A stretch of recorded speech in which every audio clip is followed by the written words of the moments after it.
সবাই বলি সাল্লাল্লাহু আলাইহি ওয়াসাল্লাম।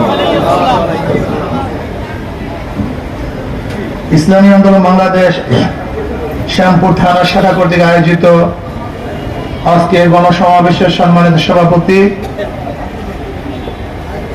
সামনে উপবিষ্ট ইসলাম প্রিয় দেশপ্রেমী ভাইয়ের আমার, আসলে জনগণ কি চায়? জনগণ মুক্তি চায়। জনগণ কি চায়? মুক্তি চায়। জনগণ শান্তি চায়। জনগণ কি চায়? স্বাধীনতা চায়। জনগণ কি চায়? অন্ন, বস্ত্র, বাসস্থান, চিকিৎসা, শিক্ষার গ্যারান্টি চায়। ব্যবসায়ীরা কি চায়? নির্বিঘ্নে চাঁদামুক্ত ব্যবসা করতে চায়, যে ব্যবসার মধ্যে লাভ হবে, লস কম হবে। একজন কৃষক কি চায়? যে কৃষির ন্যায্য মূল্য যেন সে পায়, বাজারে গেলে লস না হয়। একজন শ্রমিক কি চায়? তার ন্যায্য অধিকার বাস্তবায়ন করতে চায়, ন্যায্য পারিশ্রমিক পেতে চায়, যে আমি এই পরিশ্রম করছি, সেই ন্যায্য প্রাপ্তি এত, সেটা পেতে চায়। একজন মহিলা কি চায়? ইজ্জত আবরুড়িয়ে বাঁচতে চায়। একজন এতিম কি চায়? ক্ষুধাহীন বাঁচতে চায়। একজন দরিদ্র ব্যক্তি কি চায়? খোলা আকাশের নিচে থাকতে চায় না, ছাদের নিচে থাকতে চায়। একজন অসুস্থ মানুষ কি চায়? সুচিকিৎসা চায়। একজন ছাত্র কি চায়? ভালো শিক্ষিত হতে চায়। বাংলাদেশের মানুষ কি চায়? নিরাপত্তা চায়। জুলুম অত্যাচার চায় না, চাঁদাবাজি চায় না, খুন চায় না, ধর্ষণ চায় না। কিন্তু আমরা কি দেখেছি? এইমাত্র যেই কথাগুলি বলেছি, যা মানুষ চায়, বিগত 53 বছরে যারা শাসক ছিল, এই সমস্ত অধিকার মানুষের বাস্তবায়ন করতে ব্যর্থ হয়েছে। 100% ব্যস্ত হয়েছে।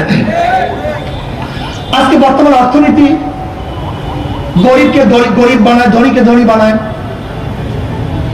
আপনি ব্যাংকে যাবেন, যে ম্যানেজার সাহেব আমাকে 1 লক্ষ টাকা লোন দেন, ম্যানেজার সে কি বলবে? মর্গেজ আছে।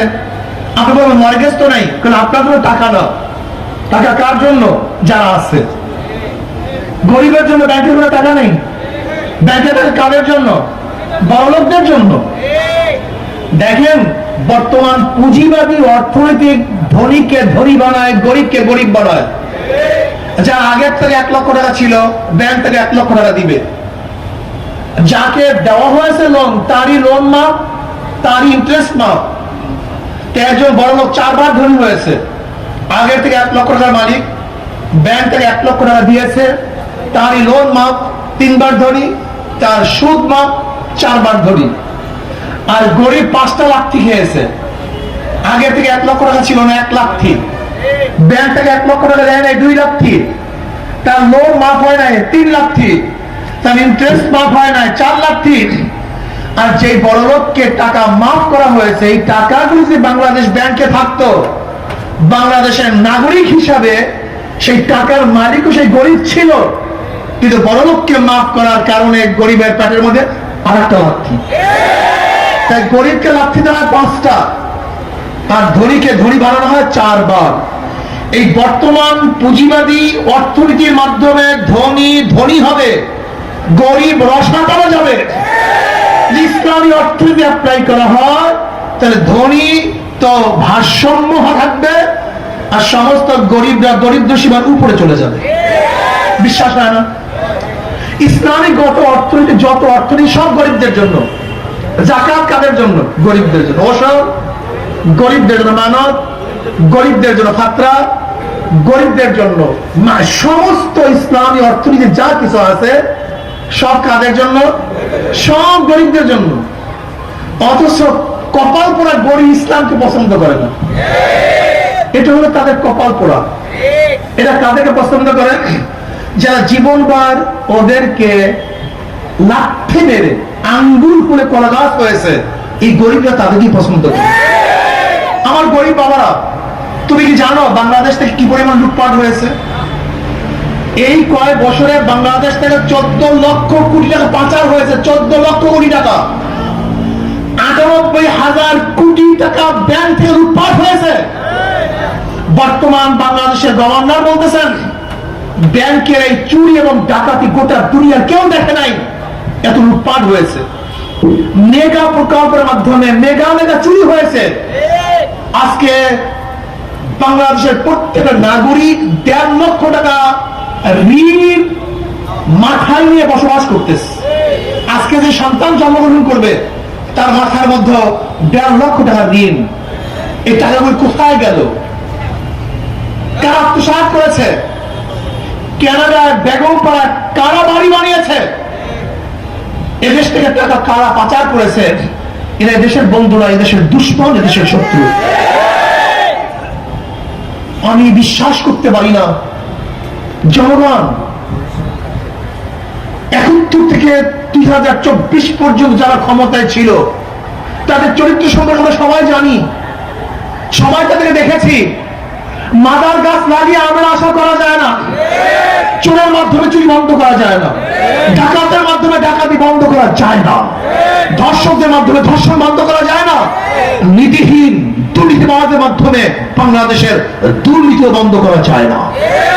আজকে শেখ হাসিনা চলে গেছেন, কিন্তু শেখ হাসিনার লোকজন একজনও কিন্তু বাংলাদেশ থেকে যায় নাই। সবাই ঘাটতি মেরে বসা আছে। প্রত্যেকটা জায়গায় দুর্নীতি আর দুর্নীতি, দুর্নীতি আর দুর্নীতি, চুরি আর চুরি, ডাকাতি আর ডাকাতি। আমরা বাংলাদেশের চুরি দেখতে চাই না। আমরা চাই শ্রমিকদের অধিকার, জেলেদের অধিকার, তাঁতিদের অধিকার, মজদুরদের অধিকার, ঋষির অধিকার, কামারের অধিকার, পুরুষের অধিকার, মহিলাদের অধিকার বাস্তবায়ন করতে চাই। আমরা চাই মুসলমানদের অধিকার, আমরা চাই হিন্দুর অধিকার, খ্রিস্টানদের অধিকার, বৌদ্ধদের অধিকার। আমরা চাই বাংলাদেশের প্রত্যেকটা নাগরিক সাম্য, মানবিক মর্যাদা, সামাজিক ন্যায় বিচার নিয়ে বসবাস করবে। আমরা চাই ভোটের অধিকার। প্রত্যেকটা মানুষ তার ইচ্ছা অনুযায়ী ইসলাম প্রিয় দেশপ্রেমিক ব্যক্তি থেকে ভোট প্রদান করবে। এর জন্য দরকার জনগণের ঐক্য। জনগণের ঐক্য ব্যতীত কোনোদিন সম্ভব নয়। আজকে থেকে জনগণ ঐক্য হন।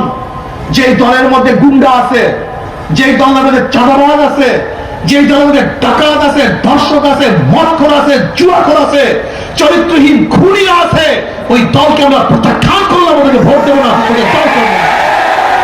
জনগণ ঐক্য হন। জনগণের ঐক্য ব্যতীত এই দেশের দুর্নীতি বন্ধ করা কোনোদিন সম্ভব না। আইনের মাধ্যমে দুর্নীতি বন্ধ করা যায় না।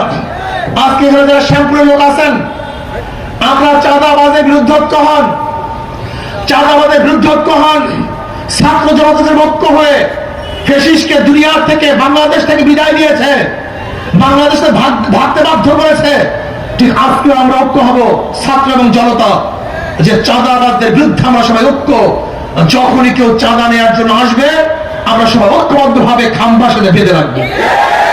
ঐক্য হন, চাঁদাবাজ থাকবে না। ধর্ষকদের বিরুদ্ধে ঐক্য হন।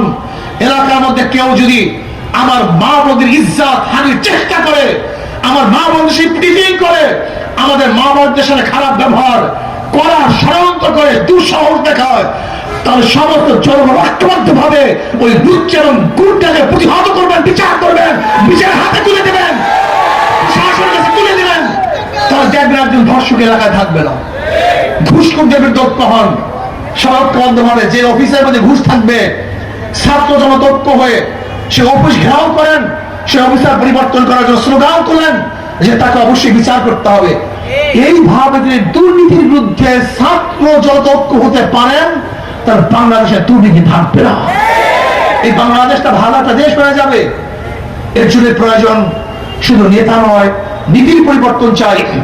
মাদার গাছ লাগিয়ে আমের আশা করা যায় না, তেঁতুল গাছ লাগিয়ে মিষ্টি ফলের আশা করা যায় না।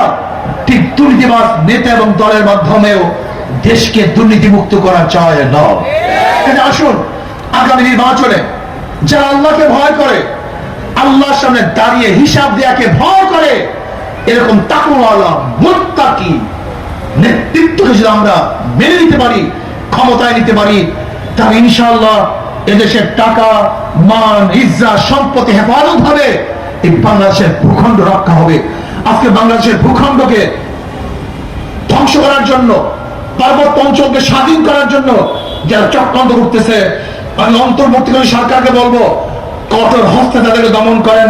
যদি দমন করতে ব্যর্থ হন, তাহলে বাংলাদেশের মানুষ কিন্তু ছাড়বে না, বরং বাংলাদেশের মানুষ ঐক্যবদ্ধ ভাবে বাংলাদেশের প্রত্যেকটা ইঞ্চি মাটিকে তারা রক্ষা করবেই করবে ইনশাআল্লাহ।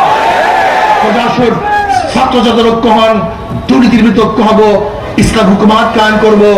92% মুসলমানদের দেশে ইসলাম হুকুমাত চলবে, অন্য কোন নতি আদর্শ এদেশে চলা উচিত না।